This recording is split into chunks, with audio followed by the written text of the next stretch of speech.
বিদ্যুৎ ক্রয়ের চুক্তি নিয়ে তদন্ত প্রতিবেদন না আসা পর্যন্ত সিঙ্গাপুরে সালিসি আদালতে আদানি গ্রুপের সালিসি কার্যক্রমের উপর নিষেধাজ্ঞা দিয়েছে হাইকোর্ট।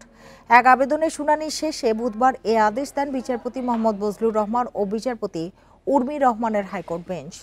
গত 6 নভেম্বর পিডিবি চেয়ারম্যান ও জ্বালানি সচিবকে 3 দিনের মধ্যে আদানি গ্রুপের সঙ্গে একতরফা বিদ্যুৎ চুক্তি পর্যালোচনা বা বাতিল করতে লিগ্যাল নোটিশ পাঠান এক আইনজীবী। আবেদনকারী আইনজীবী আব্দুল কাইয়ুম বলেন, তদন্ত প্রতিবেদন আসার আগেই সিঙ্গাপুরে আদানি পাওনা নিয়ে সালিসি কার্যক্রম শুরু করলে ওই তদন্তের গুরুত্ব থাকবে না। এ কারণে তারা নিষেধাজ্ঞা চেয়েছেন। আদানির সঙ্গে করা চুক্তিতে অনেক অনিয়ম হয়েছে বলেও জানান এই আইনজীবী।